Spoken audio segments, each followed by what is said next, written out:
Hello and welcome back to the Faith and Culture To Your Health series. I'm here today with my co-host Pamela Burnham, and hopefully you all saw our premiere episode this past Saturday, and we are going to continue that.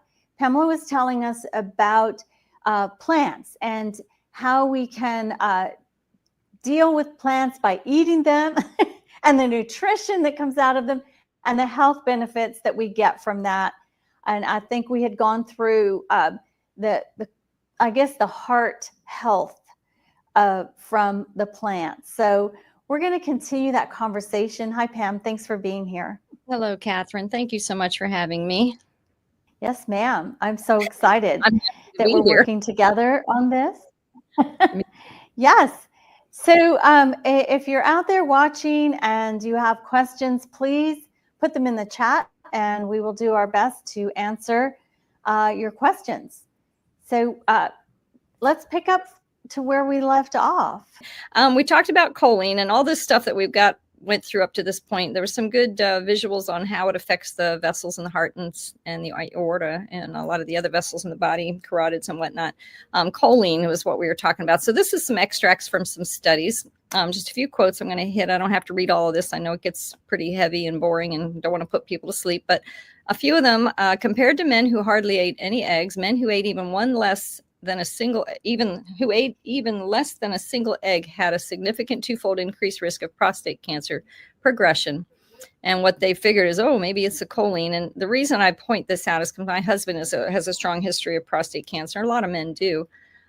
So a lot of men are concerned about this. So my husband has pretty much given up eggs. Like once a month, we'll have an egg or two, but his numbers go up immediately when he starts eating eggs. So he sees a direct correlation, which is pretty fascinating. So Dr. Gettr, I talked about him last time we spoke. He filed for a FOIA, which is a Freedom of Information, from the Industry Egg Nutrition Center. The executive director had an email to the American Egg Board executive here in America. They talked about how choline may be a culprit in promoting cancer progression. In quotes, certainly worth keeping in mind as we continue to promote choline as another good reason to consume eggs. So one of the big things that I remind my husband of every time he starts eating 2, 3, 4 eggs a week, I'm like, honey, remember, men who consume 2.5 more eggs per week have an 81% increased risk of lethal prostate cancer. And he's like, okay, I'm done. So that's just a few points there. Oh, good. I can forward it from here. This is great. Yeah. These are some plant sources of choline that actually have the opposite effect. So if you have any cancer concerns, and this includes breast cancer and other types of cancers as well, not just prostate cancer, but all of these sources of plant choline actually reverse cancer risk. So whenever your numbers start going up in any way, try to focus on having some of these foods. They're beautiful, colorful, and they have so many amazing health benefits. Oxidization, cancer in milk. So this is an interesting fact I wanted to share with people. So when you cook meat or expose it to air, like any oil that's in any kind of anything in meat, burgers in particular, the saturated fat will become oxidized. And as you cook it, expose it to air and oxidize it, it becomes a rancid carcinogen. So that's another consideration. Berries are great for reversing that oxidative damage, but casein in milk significantly decreases the antioxidant effect of berries, cocoa, coffee, and tea. So don't drink your milk with your burgers. This is a study that came out in 2010, and it's gotten a lot of exposure lately. And it's funny, I've been trying to avoid all the technology, chat GPT and all these strange things that have been taking over the information on the internet because I didn't think that they were legitimate sources. But my son's like, Mom, just check it out. He's 15. So he's in high school. And I went on there last night and I was just blown away at how much information is coming out on the plant-based diet now. Stuff that had been hidden for decades. So this study in particular has gotten a lot of attention. So the mortality of low-carb animal versus low-carb plants. As you can see, it came out in 2010. It's in the Annals of Internal Medicine. And what they found that it had an increased mortality risk when you cut out carbohydrates. Carbohydrates are, loaded with the vitamins. Plants have carbs, meat does not. And meat doesn't have fiber either. So those two things are super important when you're figuring out what to eat or making selections. So they're talking about all-cause mortality increases, including cardiovascular and cancer and diabetes as well. And you actually, people in the farm world, and I have to put in a piece for them, because during COVID, we all knew that they were going after the farms and the farmers and the chickens and the cows. And I was very much concerned about our local farmers and, farmers across the country in general. I have a sister-in-law who's a sheep farmer. She has over 100 sheep at any given time. And that's her sustenance, and that's her, her livelihood. And I know how much it means to her and how important it is. And we don't want our animals wiped off the earth. But the crazy depopulists were trying to do their best to cut out any kind of natural self-sustaining food that we grew or had as far as animals or plants go. They're trying to destroy it all. So I jumped on board, jumped out of my book, really, and focused on COVID and saving people, as many as I could, and supported the farmers. So we went to battle with Weston A. Price. We had them join up with Virginia Medical Freedom, had them speak at some of our events. And I encourage people to go to their local farmers markets and do their best to support the farmers and educate them as well. Make sure that they were aware of what they were trying to do to our cows and chickens, damaging them, as a good source of backup nutrition.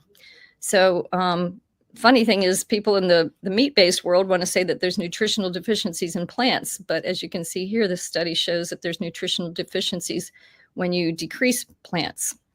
So you don't want to cut plants out entirely like the carnivores are doing.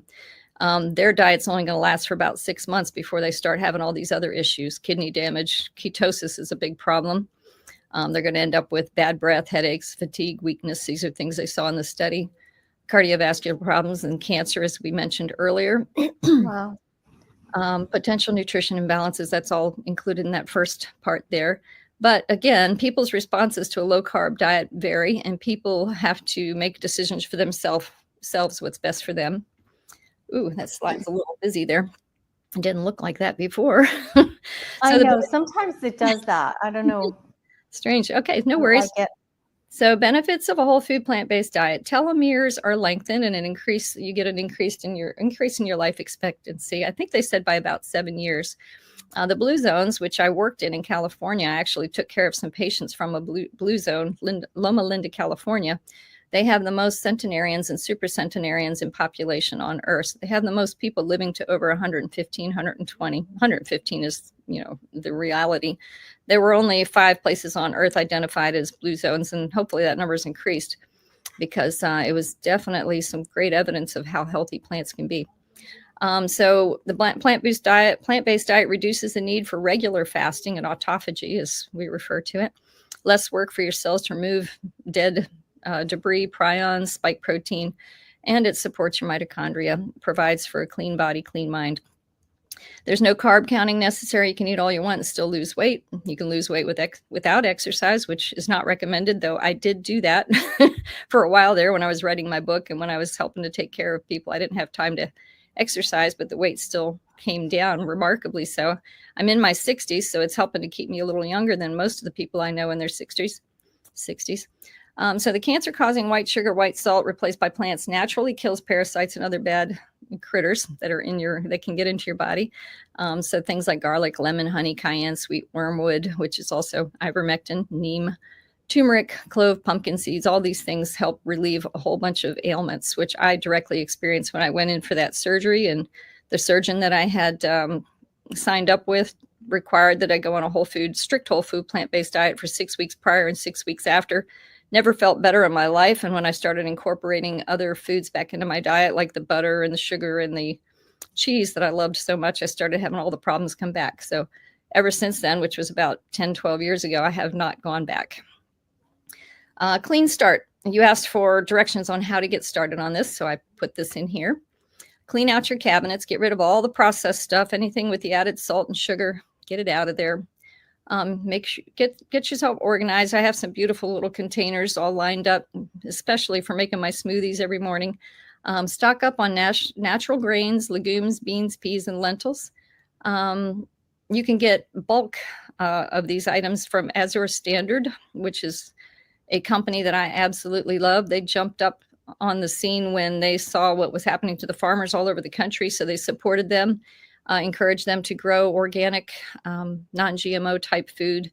That's what they're all about. So they have a nationwide delivery service. Might be a little more expensive, but when you buy things in bulk, it's really not. Saves us a lot of money. So it's a wonderful source. You can also share with someone else who's like-minded and split those bulk orders. Absolutely. That's a great You idea. don't have to get them all yourself, right? No, that's true. Yeah, you can have, well, it's best to do it that way because they have a specific day that the truck comes. The truck comes all over the country. It stops at all the different farms, picks up all your products along the way, and then delivers at them a certain time of day. And you have to be there to get it or you lose your order. The trucker will have to sell it off. So if you can't get it, then whoever you partner with can go and pick it up for you and stick your refrigerables or your freezerables in their fridge or freezer or yours, which is what my sister and some of my friends do for me. So and I do for them as well. It's a wonderful, you have to do it. I think you have to do it with another person to make it work well. We also own part of a cow. It's another thing I recommend. So getting a herd share, we have our purchased herd share, or part of our cow is from Creambrook, is the farm that we get it through. I have a 15-year-old son. He loves his milk. I know I loved it when I was young. And I'm certainly not against it for him in his growing years, but I don't want store-bought milk. I don't want the milk with the hormones and all the junk that they put in it. I like it straight from the cow if my children are going to drink it. Vegetables and fruit can be bought at the end of the season and canned or frozen. I strongly recommend getting a Presto stovetop canner. My mom had one growing up and she was always canning, and it's a great way to put your food away and store it. It'll last forever. Any leftover spaghetti sauce, chili, whatever, you can put in jars and you don't have to use up space in your refrigerator or your freezer. Herbs, I have plenty of herbs because I have a tower garden and gardens outside. My basil goes bananas. So I do a lot of my own herbs. I dehydrate them. And I think it's important, or I know it's important for people to get out of the allopathic system, get away from the allopathic doctors as much as you can if you can't trust them, and find yourself a functional medicine doctor or an integrative health practitioner. Mine actually accepts insurance. I think a lot of them do. And they're probably getting better and better at, there's some Christian share, cost share programs that you can get into so that you can help pay for each other through a donation type church service insurance program. I don't know how else to describe it. But so ifm.org is a great resource. You put in your zip code and a whole list of options will come up in your area. I was surprised to see how many were here within an hour, I don't know, I put in within an hour, but I think most of them were within 20 minutes. There might have been 10 or 15 different options there. So I was very happy to see that. And I was able to share it with a lot of people. So you want to get baseline labs done because as we talked about earlier in the whole food plant-based diet world, it's guided by baseline labs. These are typically for people like me. I have a heart defect. We have a history of heart attacks, diabetes, thyroid problems. I would be about 200 pounds right now if I weren't eating the way I do. So that happens. I mean, that's pretty prominent in our family. I have three sisters altogether, but two of them actually follow the diet that I'm on. So we're all feeling pretty healthy, and we don't have a big weight problem, unlike our ancestors that had the same kind of issues. But anyway, get baseline labs done, including heavy metals, parasites, and radiation, which I think our next guest will probably get into quite heavily. We're looking forward to that. Consider getting a complete guide to fasting by Jason Fung. Get your body cleaned out, get a good start. You'll feel amazing. Within 3 weeks, your taste buds will be renovated. You will not have body odor. And this is kind of a strange thought, but if you avoid any kind of pungent foods, you don't even have a need for deodorant, which was a shock to me. I was like, I don't even need deodorant. It was crazy. Just wash on. It was just amazing. I was just surprised at what it does for your health overall.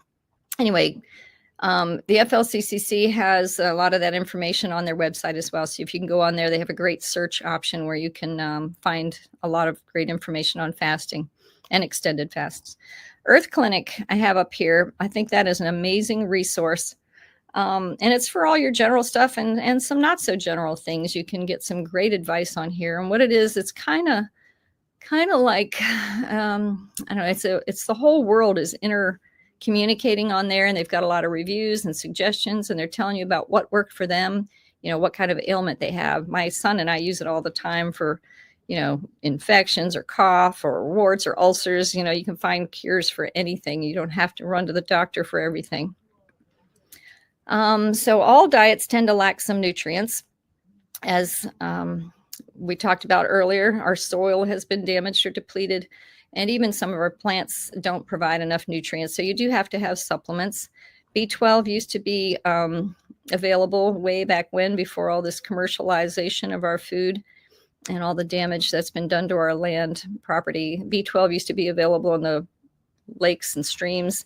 Cows used to get it from the food that they ate from drinking out of the rivers. And, if I used to, growing up, I would pull a carrot out of the ground, rub off the dirt and take a bite out of it. If the soil was in good shape, I'm sure I got my share of vitamin B12 for the day. But for a supplement on a plant-based diet, and most diets, 500 micrograms per day is recommended. If you go on the websites that the government puts out, they're going to say it's a lot less, but you actually need more. You want to get out in the sun and get your vitamin D3, and they tell you to get K2 as well, but K2 is actually produced from K1, and K1 you get from eating dark leafy greens. Granted, a lot of people don't get enough dark leafy greens, so they won't develop the K2 like they should naturally. You should incorporate sea vegetables. So every morning in my smoothie, I put a little bit of kelp powder, because there's a really high amount of iodine in kelp powder. Dulse also has it, but depending on how big of a container you're making, anywhere from like a 1/16 to a quarter of a teaspoon is all you need of kelp powder. And I have a bag that I've had for about 5 years, and I'm still using it. I should probably get a fresh one, but it lasts forever. Is there a certain brand that you like? I can tell you afterwards. I have to go look at it. It's been so long since I've looked at it. Okay. And then I also, also have to get your omega-3 fatty acids, your DHA, EPA. Your body makes those from the ALA that you get from the food that you eat. You want to get a multivitamin to get your micronutrients, or sea moss. Sea moss has plenty of minerals, microminerals in it. So you want to make sure you're getting everything that your body needs for every function. And that's basically all you need if you're on a whole food plant-based diet as far as supplements go. The more plants you eat, the better your result. You got a lot of baby steps and tips in my book.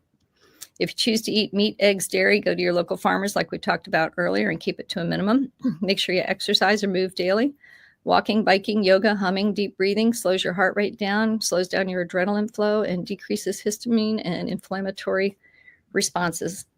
So here are some of my favorite books. I recommend you stock up on whichever ones you think are good. I went on Amazon and compared, and I know a lot of the people that actually wrote these books, the Esselstyn family and the T. Colin Campbell. I've met them at some of the conferences. They're amazing people. And they've known about this way of eating to reverse disease for many decades, but they've been highly censored, just like the rest of us have been over the last few years. So How Not to Die is a great one. How Not to Diet, Forks Over Knives, Plant Strong, China Study, Plant U, Plant Pure Nation, and Plant-Based Warrior is one of the newest ones. Plant U is a new one too. Plant U is great. I just got that in the mail today. I love it. The girl did an amazing job. She has in there some of the same things that I have in my book, like how to make cheeses and stuff out of 100% plants. So my daily green smoothie, you want to get a 60-40 mix in your smoothie. You want to go heavy on the vegetables, heavier on those than you do the fruit. People tend to want to make it sweet, so they'll go 60 fruit and 40 vegetables, but you don't want to do that.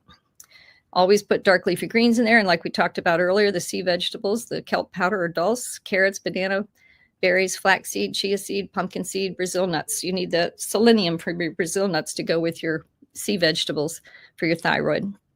And complete proteins are flaxseed, chia seed, and you can see the whole list there. Those things ensure that you can cover every function in your body. Something that I highly recommend, because people don't get enough of those, are your nuts and seeds. Putting them on the counter in the kitchen. We always have a bowl on the counter in the kitchen. We got our pumpkin seeds, we got almonds, we got walnuts, cashews. Those things will provide you with a lot of healthy fat and oil. The mono unsaturated instead of the saturated fats, you get plenty of those. Most of them are heavier on mono unsaturated instead of the poly unsaturated. So you're going to have nice, clean, clear plasma in your blood. Also weekly, I'll make a batch of grains and lentils. And when I put a steak or chicken on my husband or my son's plate, I'll get a scoop of grains and lentils out of the refrigerator, heat it up and put it on my plate. That'll be my meat. Make sure you get enough avocado. And like I said, the flaxseed, walnuts and things, and that'll cover your fat. Avoid oil, which we will talk about later. There's a lot of information trying to say that olive oil is healthy, but it's only healthy if you have a bad diet to begin with. If you're on a strict plant-based diet, it actually hurts you. And then Catherine requested that I share some of my recipes or pictures of my recipes. So these are my burgers made with quinoa and beans and some spices, and they're a big hit, and they look just as pretty as the ones that that my husband and son will eat on occasion. But they're pretty happy with eating these most of the time. In the summer, since we have that coming up, very excited about that. Try to have on hand some fruit. Cantaloupe, watermelon they're two of our favorites, and we'll just blend them up pure, maybe add a little water to make them more refreshing. And we have plenty of basil and mint in the garden, so we use that to garnish. It's quite impressive for our company. They love it. And it's healthy, lots of minerals and whatnot in those. Creams and sauces can be created from 100% plants, believe it or not. You don't need milk, you don't need cream, you don't need eggs, and you can use cauliflower, tofu, or potato, turmeric, garlic, onions, combination of all kinds of things to make it taste, I think, just as yummy. And then Catherine asked me to share something about my tower garden. I have two of them. This is one of them. And one of the joys I get out of it is watching my son. Whoops, where did it go? How do I get it to go back? Is it not going to let me play it? I guess not. So anyway, my son and his buddies love to go over and just pick things off the tower garden and eat it. And it's just an amazing joy to see your son actually want to eat something healthy instead of going for the chips. That's what they do. So this is just a picture of some of my kale and my lettuce and arugula, cilantro, basil, mint. There's all kinds of good stuff on there. And my husband's a big pepper fan, so we love to grow those as well. And that might be the end of it. So just know that this is my first edition. I'm doing a podcast later tonight with Dr. James Lyons Weiler, and I'm a little stressed because I didn't get my second edition out yet. He's like, get that second edition ready, because I'm going to showcase your book. But my first one's it's pretty good. The only thing I would say that is not so good about it is the recipes are pretty complex and involved, but my next book's going to have much simpler recipes. So other than that, I am done. Thank you so much, Catherine. I can't hear you. What happened? Are you muted? And I feel like you covered so much. It's like, okay, what's left for the rest of the season? Well, I just touched on it. There's a lot more to go over. No worries. Good.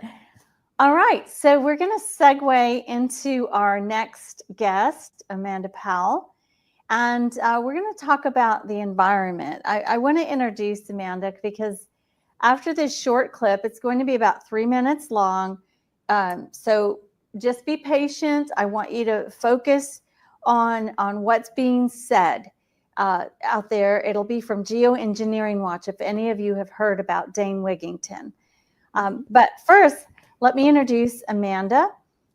Amanda graduated from the Air Force Academy with a degree in environmental engineering in 1999 and served as an officer for 8 years with the Air Force Civil Engineers in Mountain Home, Idaho, and Elmendorf, Alaska.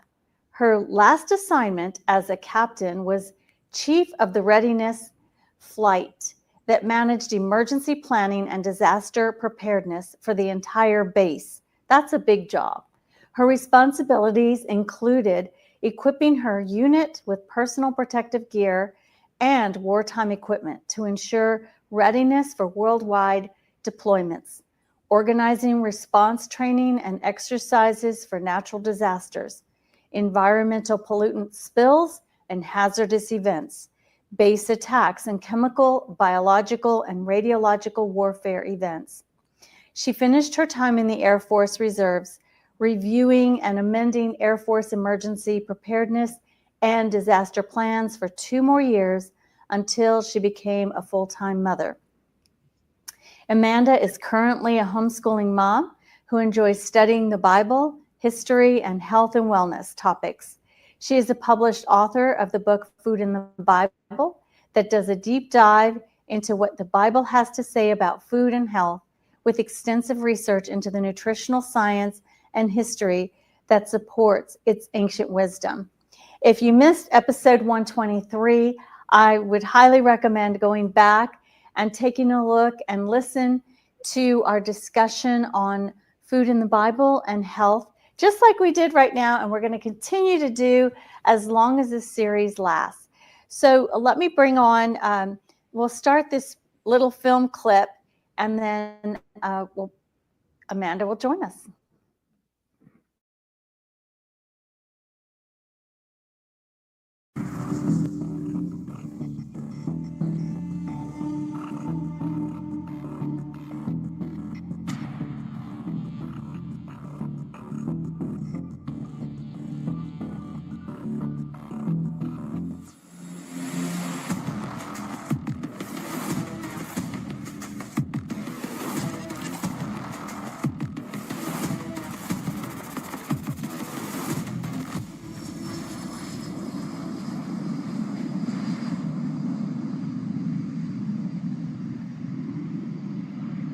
Perhaps the greatest lie ever perpetrated on populations all over the world is the condensation trail lie. What we're seeing in our skies is not condensation. It's sprayed particulate dispersions with very few exceptions. They shouldn't be there. Jet engines burn clean. So if there's anything coming out of them, it's an additive. They're absolutely not contrails. Contrails do not linger, dissipate, and go into cloud coverage, period, in the report. And I kept saying to people, what is this? Because now the sky is no longer blue. It's starting to turn gray. And what I found was kind of like it was not socially acceptable. We're all going to pretend this is not really happening. And I thought, oh, this is very bad. Most are unfamiliar with a science term called global dimming. That term refers to the amount of direct sunlight that no longer reaches the surface of the planet due to light scattering particles that are building up in the atmosphere. And although many of these particles are from industrialized pollution, the larger majority are from the ongoing climate engineering solar radiation management operations.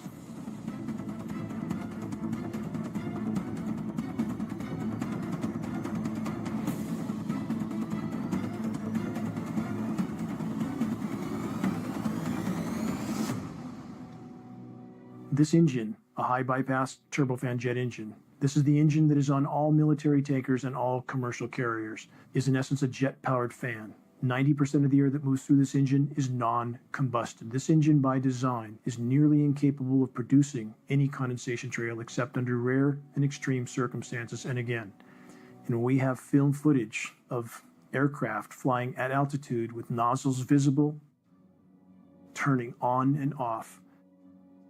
That is the end of the argument.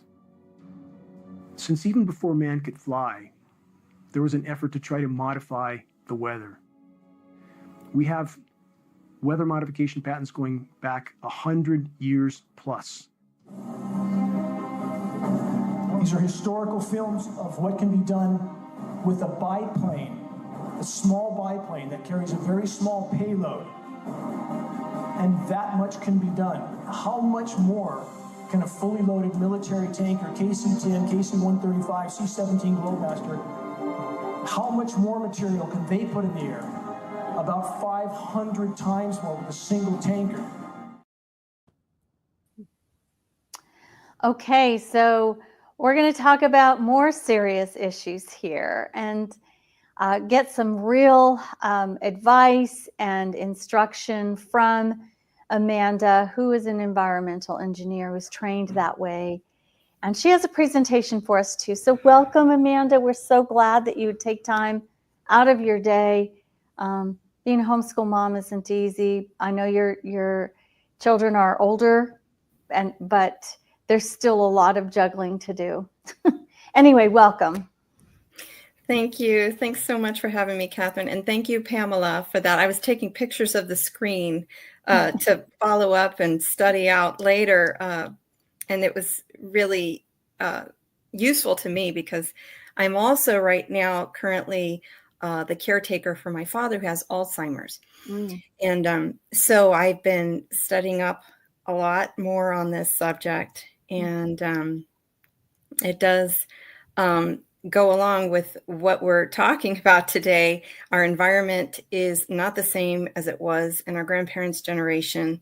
And there are a lot of things that have detrimental impacts to our health, namely the neurological disorders and neurodegenerative disorders, chronic ailments. So with some wisdom, we can mitigate some of the damage, and there's some things that we can do to protect ourselves. So I focus today my talk on things we can do in our own gardens, and it'll be sort of a mix of some of the things I picked up from the environmental engineering world and some of the things I've experimented with in my own garden. But also I need to give a disclaimer. I've moved a lot in my life, so I am not a master gardener. I got into this subject of health and nutrition and gardening out of necessity, my own personal health crisis, trying to recover my health. And it sounds, Pamela, like you had a similar situation. So I have done what I could where I was at with what I had. And so hopefully I can give people some practical and resourceful ideas, because some things are cost prohibitive and some things are space prohibitive. And we just got to do the best with what we have and trust God with the rest. So that's where I'm coming from today. I have a slideshow here, and let me know if you have a trouble bringing it up. I can bring it up for you if you need to. Can you pull it up for me, please? Yes, of course. Here we go. Okay, great. And hopefully it will let me, it looks like it'll let me control the slides. Good. Okay, so, obviously nutrition is the foundation of our health. Well, it goes deeper than that, in that the nutrition of our soils determines the nutrition of our food, which determines the nutrition of our bodies. So I thought this was just a good diagram of sort of the inseparable link between us and the quality of our soil as it comes to us through our food. And, there have been studies done on the mineral content of the soils, and they have diminished over the years. There's been tests done, I referenced in my book, of different vegetables and their mineral content. And over a span of 20 years, the minerals content has diminished, oftentimes by about 30 and sometimes even more percentage. So, we were designed to operate with these minerals, and now they're diminished, but we're still eating the same amount of food. So we have to get smart about supplementation or how we're growing them in order to compensate for that deficiency, because deficiency is going to lend itself to toxicity as well as, other health ailments. So, the scripture, one of the first usages of the word soil is actually translated as ground, and it's also used the word soil in the scripture. But we cannot separate ourselves from the impact of the ground on our body, because we are formed from the dust of the ground.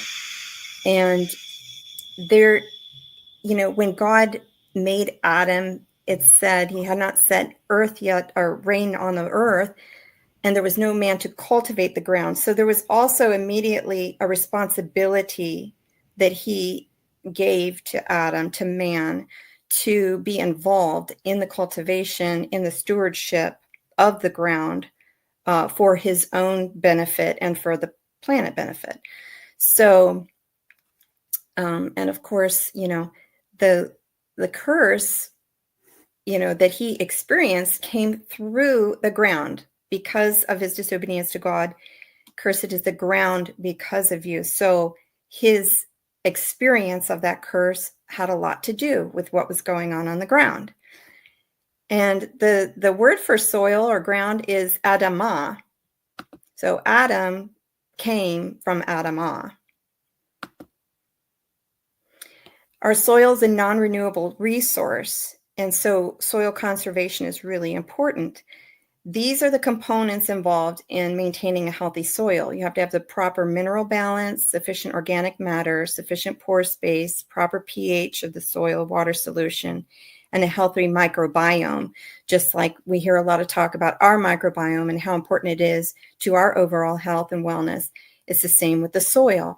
There's beneficial microbes that have to be in balance to protect the plant and defend the plant, and aid in the uptake of minerals. There's been a lot of talk of glyphosate in the environment. Glyphosate was first patented as an antibiotic. So its impact in the soil affects the microbiome, which in turn reduces the uptake of minerals into the plant. And they've done studies and they've shown that it greatly diminishes the mineral uptake of the plant. So here we have a common treatment used for the convenience of conventional agriculture that is effectively demineralizing our food supply even more than it already was. Okay, if you get to watch that documentary, I recommend it. He goes over, Dane Wigington, this has been his life's work, and he has some research claims that nanoparticles are being dispersed at high altitude. If you go to the internet, there's going to be a lot of claims of that being a conspiracy theory. It's not proven, it's not tested. Well, he did have scientists that did some tests in some labs that did show the presence of these particular compounds, aluminum oxide, barium oxide, strontium, and manganese, in the upper atmosphere behind where the trails were laid. And so they have very sensitive equipment to test for nanoparticles, which most labs aren't able to do. And so it's not easy to confirm.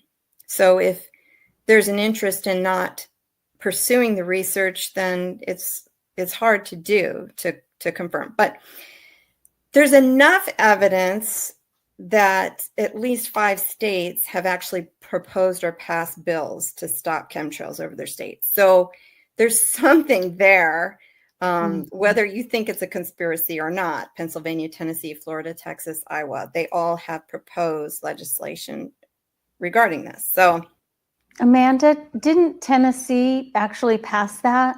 They did, yeah. No more flying over. And let me tell you, these companies or who are the globalists behind all of this, and you can probably tell us a lot more, they push the envelope, because when I was in Tennessee on the border of where Virginia is, out in Bristol, Virginia, it's literally, they're together. They're on one side of Main Street, you have Tennessee, on the other side you have Virginia. They still are having these planes fly right along the edge, just kind of defying what the legislation and what the people want. It's like, who cares what they want? And it seems to be that way with many, many things. So, and then they're going into the state too. My sister's just south of Nashville, and she said they're blatantly still flying over and dropping chemicals. It's just, it's just angering. So, well, this is bad. I began sort of considering this because my son had what appeared to be like an autistic regression in elementary school, which is kind of late. We didn't vaccinate because my first son had a severe reaction to vaccines. So I did some research and I'm like, it's likely to happen again. And I saw all the toxins that were in them. And I said, well, we're just going to choose to go a different route with our healthcare. And so he wasn't vaccinated. And all of a sudden he was having these symptoms, developmental delays, when he was fine months before.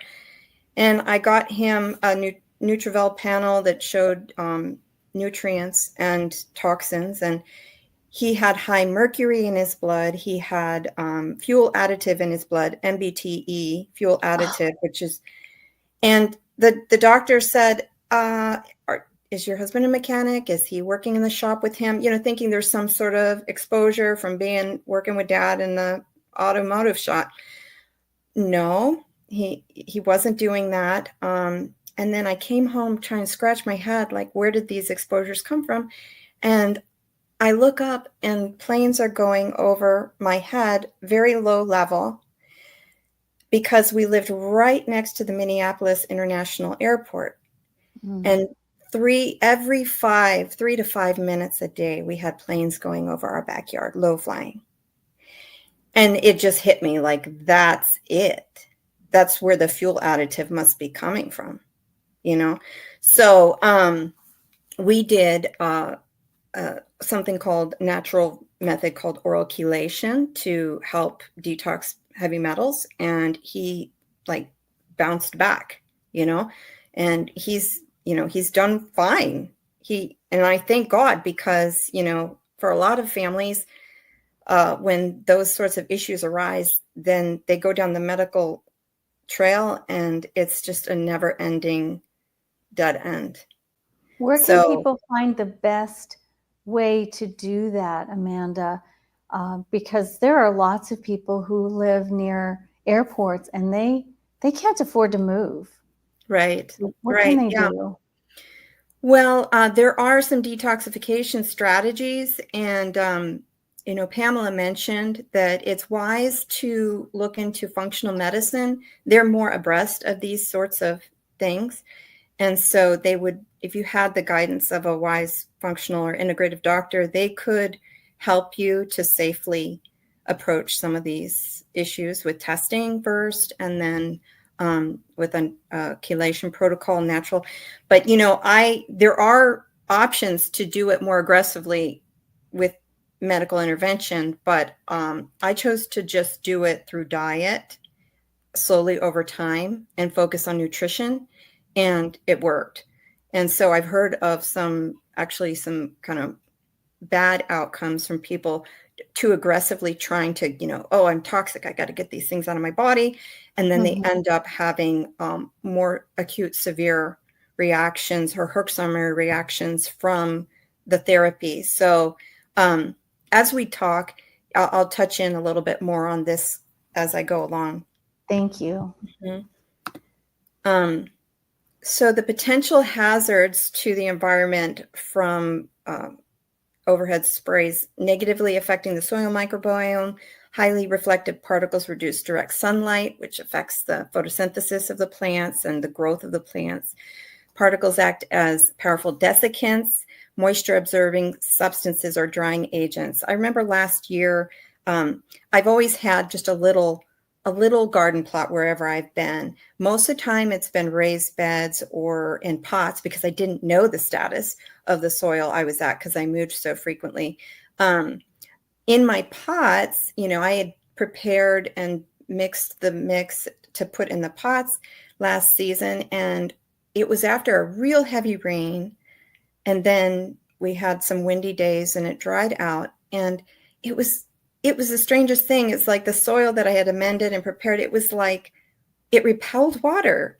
It looked, and this is just personal experience, you know, that I didn't do any tests. I have no proof, but I just was kind of stunned at how it had like the soil had like a water repelling characteristic from that point forward. And it was very tied to that downpour that we had.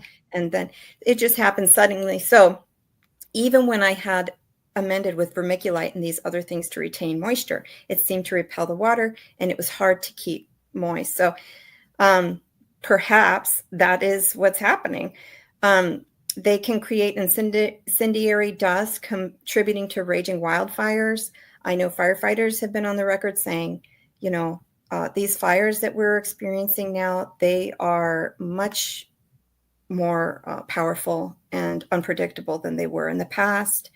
Could it be because there are this incendiary dust in the environment?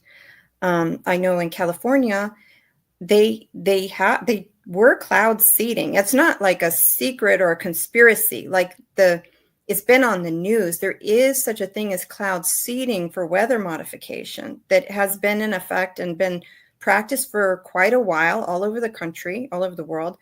The thing that they're denying is this higher release of nanoparticulates. And but as far as what is known that's been doing, and it's on the record, is cloud seeding, and they usually use like a silver iodide, which they say is not harmful to the environment, and silver is definitely more benign than other metals. But you know, perhaps that interference may have had something to do with the environment being particularly dry and ripe for wildfires. Who knows? There are some studies now suggesting that the continued use of silver iodide can affect the soil, and you know, it can interfere with the breakdown of organic matter and with the anaerobic breakdown processes. So that slows the ability for the soil to be kind of self-feeding and breaking down organic matter, which is the process of life that helps to release nutrients. And, you know, so it is possible that this known aerial spray that we're doing, even though it appears initially to be relatively benign to the environment, has accumulative toxicities that are impacting our. What about? Go ahead. I'm sorry. Oh, yeah. Go ahead. Impacting the environment. What I wanted to ask is, you have me thinking now, and Dane Wigington does talk about how plants are getting coated with the things that are being injected into the air, and that they will not be able to flourish the way that they used to. But my thought is, if jet fuel was getting into your son's system, and could it be that jet fuel is also getting on everything else and causing our plants, you know, like the fires that they had, and we know many of them were started by nefarious individuals, but even so, it's making them more flammable. Is that a possibility? I don't know if you've heard anything about that. Well, yeah, he does make the claim that that is happening. So that it's a possibility, you know. Okay. I doubt that there'll be many people investigating to prove it. Yeah, unfortunately. But, you know, we do know that those ions that he described, they do contribute to neurological disorders and chronic diseases. Dr. Russell Bladelock talks a lot about the impact of aluminum on the brain. So are you all seeing these slides? Yes. They look a little bit grayed out. Oh, okay. They're just slow to the touch. So, you know, there are other sources of pollution that have been with us for a long time, just from normal industries and coal burning and, you know, other things that create acid rain. And so this has already been with us, and we know that this actually contributes to increased uptake of aluminum in plants, and the common plants that people consume frequently because they're addictive is the coffee and the tea, and they are known to be high sources of dietary aluminum. Wow. And, you know, our soils have a crust. It's very prevalent in the soil, aluminum silicates. But aluminum and silica, they mesh together and they support each other. They bind with each other so that they remain stable. And what happens is, if you get a lot of, if you acidify the soil, when the soil becomes acidified, it actually kind of breaks that up and it causes free aluminum ions, and then they can move up into the roots of the plant. So that's the problem with the pH. pH is one of the things that you can monitor to mitigate harm to your plants and also prevent the uptake of certain toxic elements into your plants. So I'm talking about aluminum because that is one of the major pollutants that we're all concerned about for our health, even though it's not technically a heavy metal because it's not, doesn't have a weight greater than 5 on the periodic table. But it is also loosely called a heavy metal because it has a toxic effect in high doses. So, you know, it's not required for plant growth. So it can affect the plants when it moves into a soluble exchangeable form, like I said, from acid rain. Soluble exchangeable aluminum levels will increase as a consequence of increasing acidity, and plant species differ widely in their tolerance of the aluminum. So this matters to the farmer because it interferes, high aluminum is going to interfere with the growth of seedlings. I noticed a lot of my plants last year, they just sort of petered out, like they didn't grow well. So I didn't check my pH. I just put them in the ground. You know, I had made compost and did the things that I know that are good for the soil. But I think, you know, doing a soil test, if you're concerned about, you know, the best way to get your garden started for the season, is the most important thing to do. However, if you go to, like, you know, just to get a normal soil test done, they're just going to be showing you nutrient levels, mineral levels, and the pH. You know, you're going to have to go to an environmental lab for identifying toxins in your soil, and or like a university lab, and it's not going to be cheap. And for most people, that's just not going to happen. It's cost prohibitive, you know. Right. And if, you know, if there's an issue with these nanoparticles, well, you have to go to an even more sensitive equipment to test for them. They're not, it's not really accessible to the public to test for these things. So we're just going to talk about strategies to defend. Okay, just like a healthy immune system is your best defense against disease. True. A healthy immune system of the soil, a healthy microbiome, a healthy mineral balance in the soil is their best defense against succumbing to these sort of contaminants. This shows some of the different metals that accumulate in different vegetables. So there are some that accumulate more heavy metal contamination than others.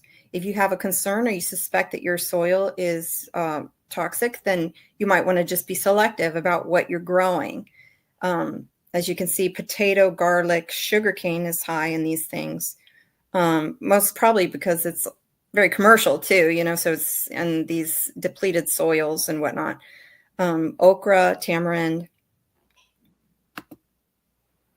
But I love garlic. This is awful.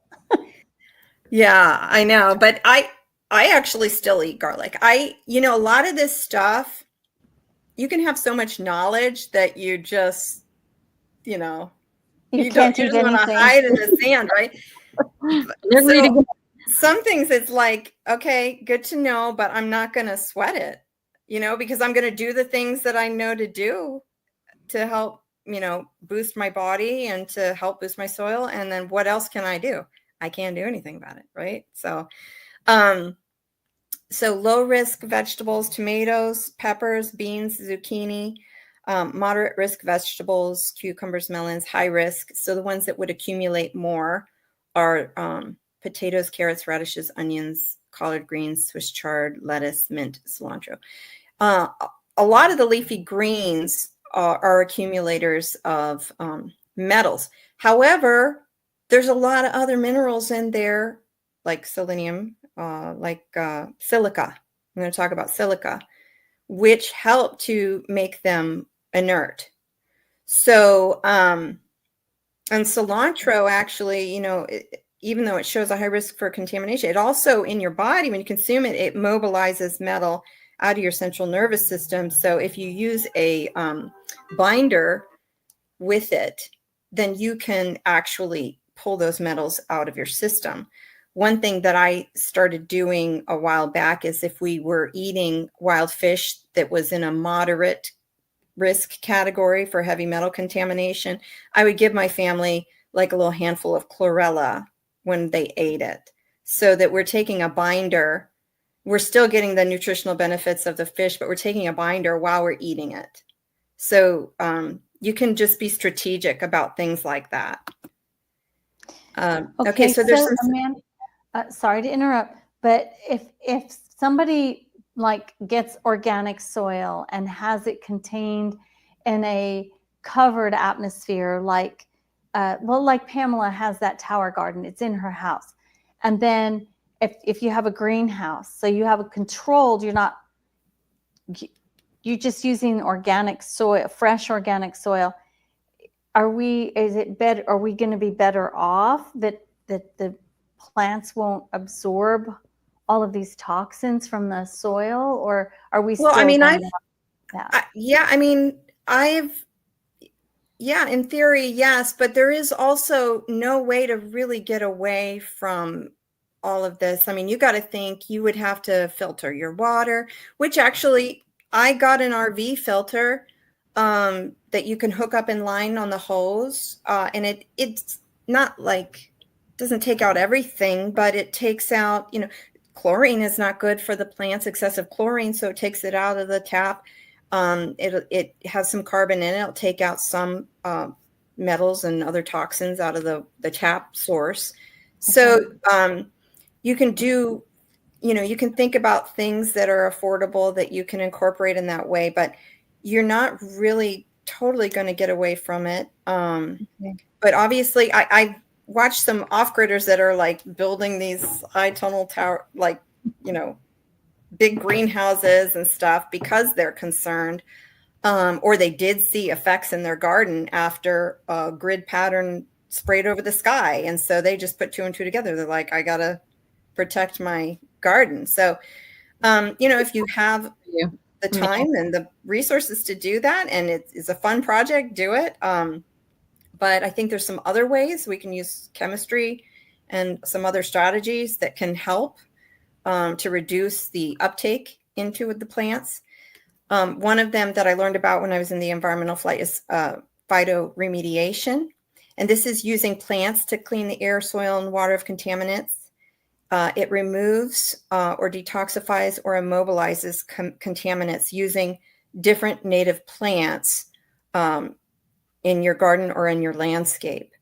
And there is a website down at the bottom here that she did an excellent job, steviefamulari.net. And it's a database with hundreds of different plants and what contaminants they will take out of the soil, or what contaminants they will bind in the soil, hold in the soil. So it's very useful if somebody wants to do more research and look into that. I love that. There's what? Can we put that in the show notes when we're done for people who watch this later? Yeah, you can take this whole, presentation and pass it on. Okay. And I tried to put the links in here. So thank you. So yeah, let's see. Okay. Oh, sorry. Same with you, Pamela, because you mentioned some things that people should, can get help. So we'll include those. So there's different phytoremediation techniques, and there's something called phytoextraction. This uses plants known as accumulators to absorb metals like aluminum, lead, cadmium, arsenic, and others through their roots into their stems, shoots, and leaves. I was in the Air Force, and we had a lot of sites that were deemed, dirty sites because of buried weapons, munitions, and buried tanks and different activities of the military. And so we were responsible for containing that toxicity and cleaning up those sites over a period of years. And one of the techniques was to use these plants. So, I mean, if you had, we're talking home gardens, but like on an industrial scale, if there's a toxic site, they will put these, and they will plant a plant that will suck up tons of the particular contaminant, and then they will harvest it. And then that has to be disposed of properly because that has metals in it. But it's a way to get the metals out of the soil over time. You'd have to do it for a number of seasons. but it would help to mitigate, to reduce the level. And then there's other plants for phytodegradation that actually they have these fibrous root systems that produce a lot of enzyme activity, which breaks down pollutants such as pesticides, solvents, petroleum, hydrocarbons. And it does this through the release of enzymes into the soil. And then you have phytostabilization, which actually immobilizes the contaminants in the root system of the plant to prevent them from spreading to outside areas and groundwater. So a lot of times you'll see, even you see this in farm fields too, you'll see these black poplar or black willow hedges around the field. And those are phytostabilizers. They will immobilize contamination and keep it from going off property. Okay. Now, can we do something? Okay, so you're going to share with us what we can do, like for us. Okay. So let's say if you had a little spot of land that you're trying to turn into a garden plot and you didn't know the status of it, but or let's say you go get it tested and you do find it's high in some heavy metals, you could plant a field of sunflowers for a season and then harvest them, put them in a spot on your property that you can compost them separately away from where you're trying to grow your food. You could mix it with something called biochar, which I'll talk about, which actually sequesters the contamination of that composting contaminated material, and leave that be, and then focus on preparing your garden bed by remineralizing and adding amendments to the soil. That's a technique for reducing toxins in the soil. Plus they're beautiful, but that takes time, but that's an idea. They use sunflowers in the remediation of cesium and strontium after Chernobyl and Fukushima nuclear meltdown. Oh, wow. Yeah. Okay. That picture is of me in Turkey. Actually, there was a sunflower field behind our house when we lived there. And I had a little garden plot there, which was phenomenal. Everything grew amazing. I never noticed any chemtrails there. Maybe just once I noticed some strange lines in the sky, but yeah. There's also things called excluder plants, which will only absorb what they need of different metals and minerals, even if it's in a contaminated environment. Red fescue, California poppy. There may be some excluder plants that are vegetables. I haven't looked into it, but that website might help people find excluder plants if you wanted to plant something. And that's important if you have wildlife coming through your property and you don't want them eating anything that's contaminated. These plants would not pose any risk because they don't absorb it. Okay, there's some amendments that we can add to the soil. And this actually this diagram just shows how we can reduce leaching through soil amendments. Okay, so phosphate fertilizers, iron oxide materials, organic materials, inorganic clay minerals can be added to sort of bind with or allow for the absorption into the plants, either or, whatever your goal is in trying to remediate. I'm going to skip through this, but this chart, and people can go and do some more research. It actually shows you for different contaminants the best, safest pH to keep the soil at, and different additives that you can add to the soil to mitigate those contaminants. Oh, that's great. So some inorganic soil amendments would be natural zeolites, clinoptilolite. I always stutter over that one. Is the most common source. One. Yeah, Okay. zeolites.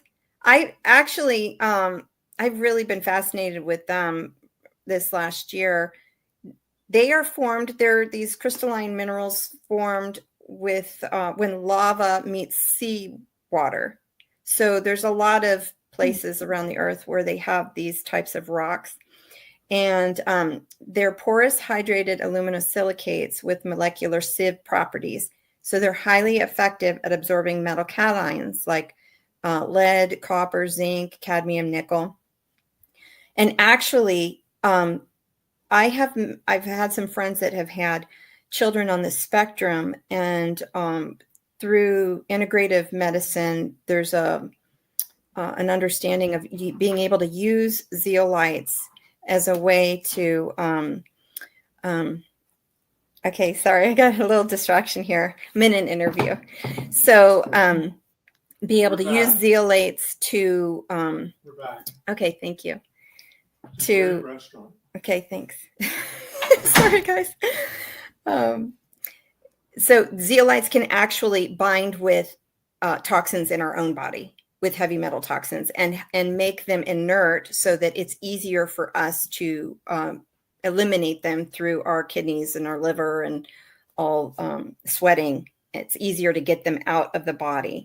So they make these washed zeolite sprays that you can use. I'm actually, I give them to my children. I give them to my dad. My son actually just started working in the trades at the shipyard. And so he's exposed to, metals as just part of, working with his hands on machinery. And so I have him take that as a precaution. Okay. And it's just a spray that you can spray under your tongue. Clay minerals, there's different kinds there. Bentonite is well known. It has strong ion exchangers and key absorbance for heavy metals. It has a negative charge, so it can bind with metals on its large surface and keep them out of the soil solution so that they're not taken up into the plants. There's something I'm trying this year called volcanic silica minerals. Silica, earth, is derived from ancient volcanic hydrothermal deposits, and silica binds with aluminum. So, because you see, that's how it is naturally in the earth. A lot of our problems with pollution are because of mining operations and curiosity. We have tried to split everything apart. Most of the rocks are in a stable form.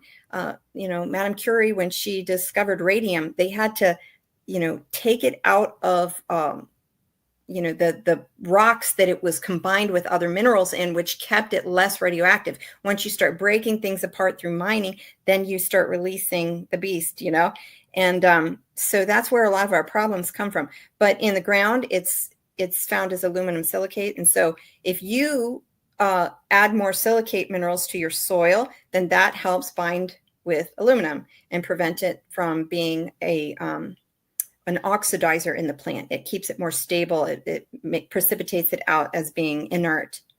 So that's awesome. So can we buy silicate like that to just? Yes, and you can even buy silica supplements for your health as well. For metal detox. There's foods that are high in silica. There's teas. I've been making a tea with horsetail is high in silica. And you when you use herbal teas, you probably want to rotate them every 3 weeks. You don't want to use the same thing for a long time because you can always have too much of everything, And so a wise practice is to rotate your herbs so you don't get too many of one compound or too many of one mineral that's in it. Okay. So, and I'll talk a little more about some at home, use what you have on your land type treatments that you can do if you don't want to purchase anything. But you can buy online this, silica minerals. Vermiculite is very good for water retention. It's a clay, and it's used a lot in potting mixes. I add extra to potting mixes because it helps keep the soil moist and keep it from drying out. And so one study pot experiment showed that it significantly reduced copper, chromium, and nickel absorption by spinach and mustard plants. Wow. Minerals like lime, alkaline calcium compound, they can raise the soil pH, which can reduce the solubility and the mobility of heavy metals in the soil. And so the pH really makes a big difference on what toxins are going to show up in the plant. So if you can control the pH, you can mitigate some of the toxicities that you would encounter if your soil was toxic. Boron, I read about farmers putting more boron on the pastures on the West Coast after Fukushima had a meltdown, and then that cloud was coming over for their cows to prevent radiation poisoning in their cows. So they put it on the ground or on the cow? So boron, Okay. now it is very alkaline, so you only need a little bit, but boron is used to buffer radioactive substances. They use it in, nuclear reactors and things. So boron helps protect you as well from radiation, as well as silica. And the common theme as we go through here, you're going to find like the minerals are our defense. The minerals that we were intended to have protect us from the radioisotope versions of them. Like iodine, if we have the kelp minerals that are high in iodine, then we are less likely to suffer disease problems if we're exposed to radioactive iodine isotopes, because our bodies, our thyroid is full of iodine. We're not going to take in more. If we're deficient, we can sometimes, our body will say, okay, second best, but I need it. They will use a metal, a toxic metal, to fill that need. And that will work, but inefficiently with other hosts of problems. So if we get the right kinds of minerals in our diet, then we are kind of filling the receptor sites, if you will, that metals can get lodged in. So it's like a buffer. Okay. And okay, so here's just a paper from the Journal of American Chemistry Society. Soluble silica with high affinity for aluminum under physiological natural conditions. Soluble silica reduces aluminum availability and ameliorates toxicity in several biological species. I know cucumbers are high in silica. Okay. Yeah, you can find foods that are high in silica. Green beans are high. Bananas are high. Lentils. Okay. Yeah. Okay, here's some Those organic soil amendments. Vermicompost is warm castings. It improves soil structure, aeration, boosts fertility, introduces beneficial bacteria and fungi, suppresses plant diseases and pests. Leaf and mushroom compost, when you use it in equal parts with vermicompost in greenhouse experiments, it showed that it decreased the absorption of cadmium, chromium, and lead and manganese. And so it helped promote the plant growth. There's lignin that you can get. It's a byproduct of paper making, and it's a natural complex polymer that forms the main part of wood. It shows high absorption capacity for metal ions, particularly copper and iron. Straw.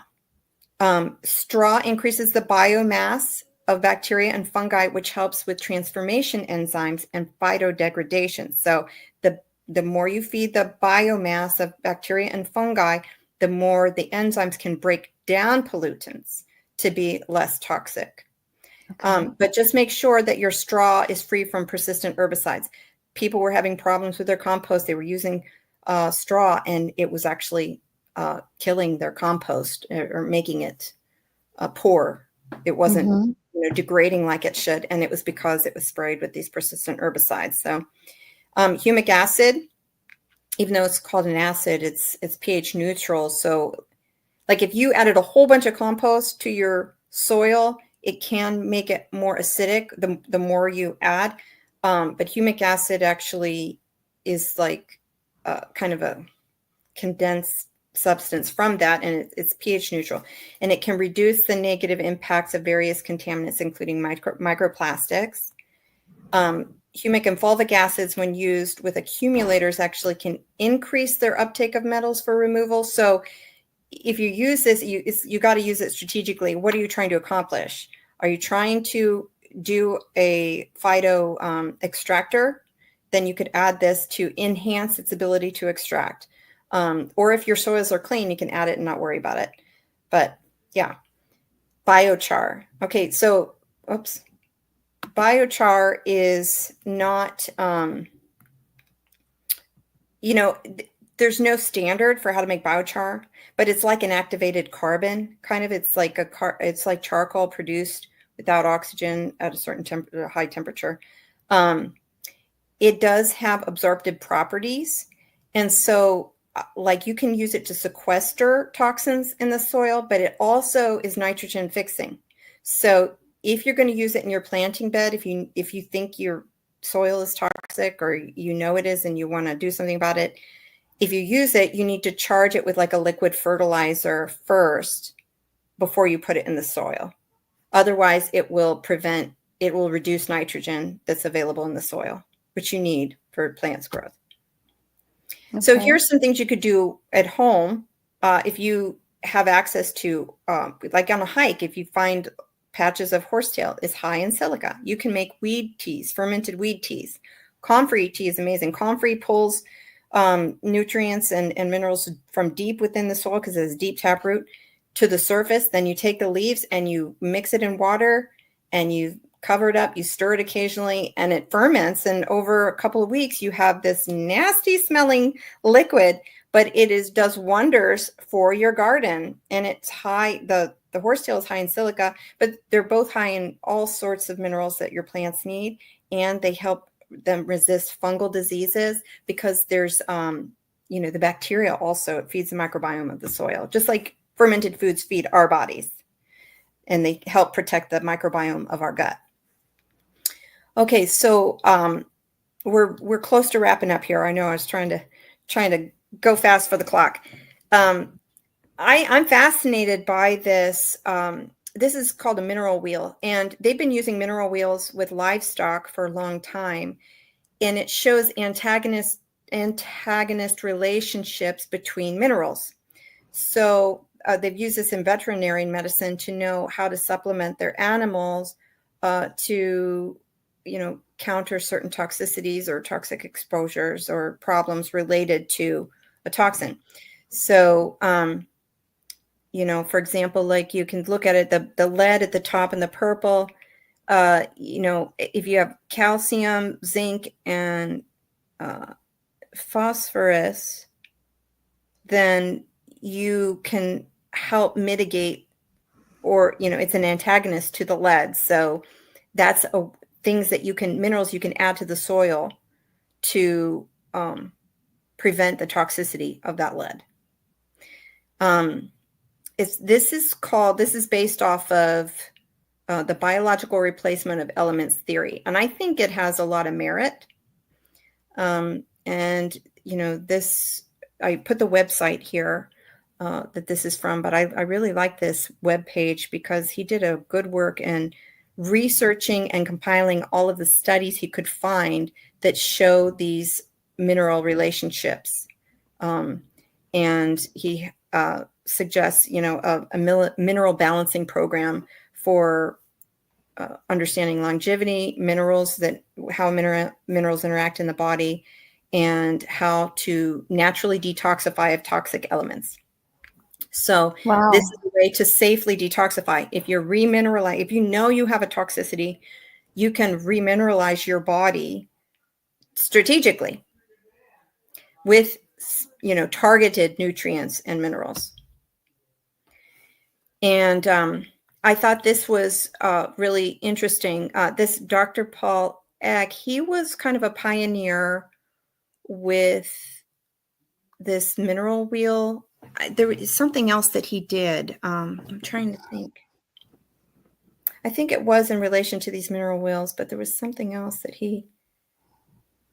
I guess you could research him, but he said heavy metals serve as a backup system when the primary nutritional minerals are insufficient to protect the person. Nature uses substitutes. For example, lead can substitute for some of the functions of calcium.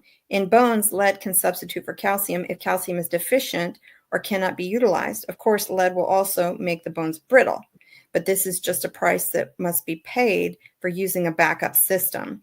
Then there's cadmium. Few realize that cadmium raises sodium levels. It is a toxic metal. Nevertheless, it frequently retained in the body to support adrenal activity. In this way, it helps the individual avoid a burnout. So, like I said, the minerals that we're designed to have from our soil that come up through the plants are protective against absorbing some of these less efficient and toxic substitutes.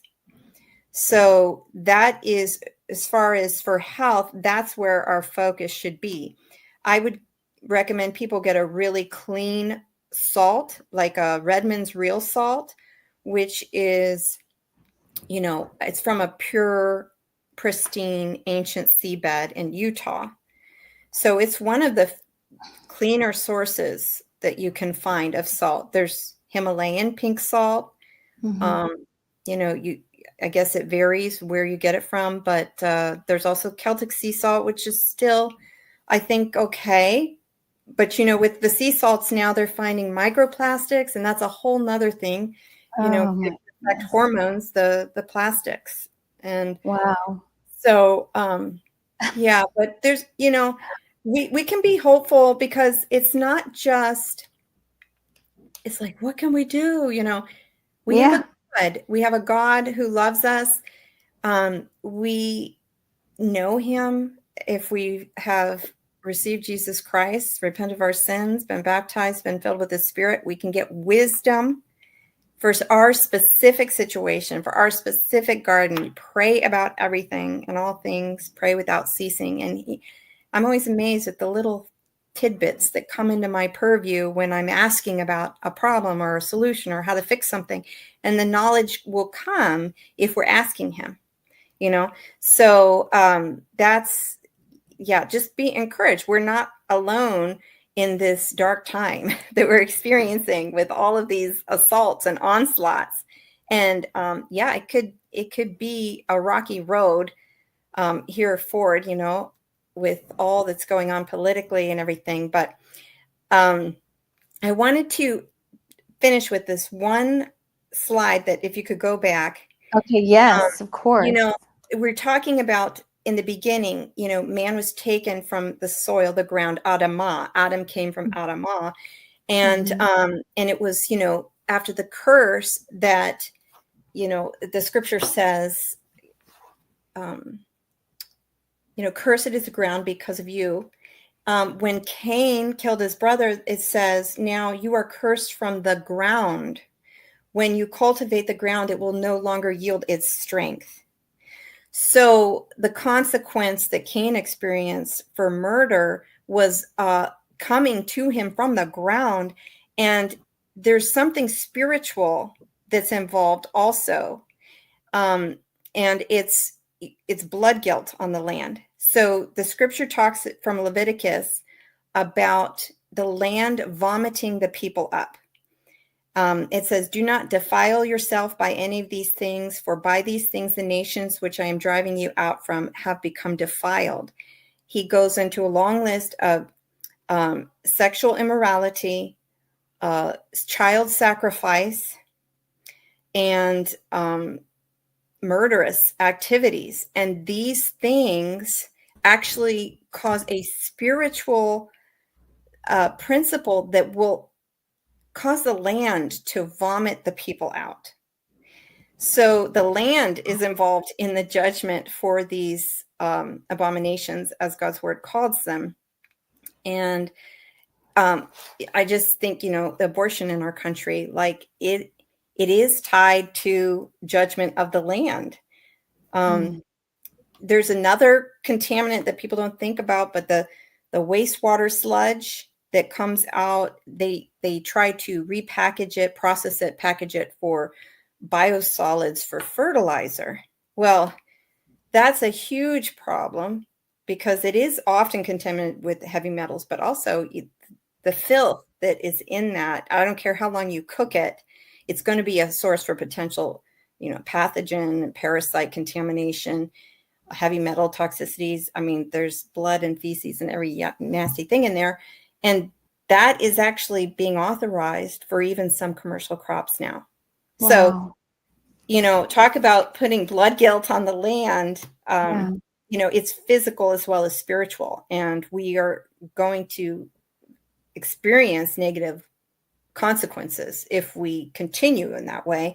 And so as us trying to take control of our health and take control of our food, we can do things different with our land. We can pray over land. We can be good stewards. We can learn wise practices to supplement. And in that way, we can protect ourselves from some of these toxic assaults. Wow. Gosh, Amanda, there's so much there. We could have done 4 shows and just break it all down. I mean, it's like, there's just so much. Wow. Okay. Well, I hope those of you out there watching, go back over this and get your notepad and pens out and take notes. We'll see what we can do to add whatever, I guess, websites, information that Amanda went through. Can you, Amanda, maybe send me some of the links to places? It doesn't have to be all of them, but maybe a couple, and we can put them in the show notes. And because this is the time, people fertilize your soil properly, use some of these natural, like the silica and the bentonite clay. I do want to ask you, do we just get like the little jar of it and just sprinkle it on our soil, or what do you suggest there? I actually, the one that I got was the silica minerals, and it's just a small amount. And I'm doing pots mostly. I have a couple raised beds, but that's what I have available to me right now. So for some of these things, you don't need a lot. And of course, you can get a soil test. So, if you add too much clay to your soil, you can mess up the soil structure. Okay. So this is just an intro, and I am always learning. Like I said, I am not a master gardener, and I'm coming at this from a different angle because my background was environmental engineering. And so I'm just looking at it from like addressing toxins, but like there's so much more. There's so much to learn. So just start learning, and start some compost for yourself. Compost is easy to do. It's really easy, but that's actually the base of having a good garden, is make your own good compost. The compost. Okay. Well, maybe this program's only once a month, the first Monday of every month. So maybe we could get you back here at the end of the summer. Would you be up for that, or the fall? Sure. Okay. Sure. Mm-hmm. Awesome. Yeah. And then we can start preparing for the following season. But anyway, there's still hope for this season of growing and planting. I know I'm going to give it a try. I haven't had much luck, but I'm going to try some of these different things that you suggested and to get things going and then document it to see how it works. So, well, thank you very much. And, if there's any questions that come in later on this, I'd love to just pass them on to you, and maybe we could answer those just the next time. Email me and I'll answer you. Mm-hmm. Okay, wonderful. Well, God bless you, Amanda. As always, thank you. It's such a joy. I hope I get to see you in person soon at some point, maybe over the summer. I love it. Thank you, Catherine. God bless you. Thank you.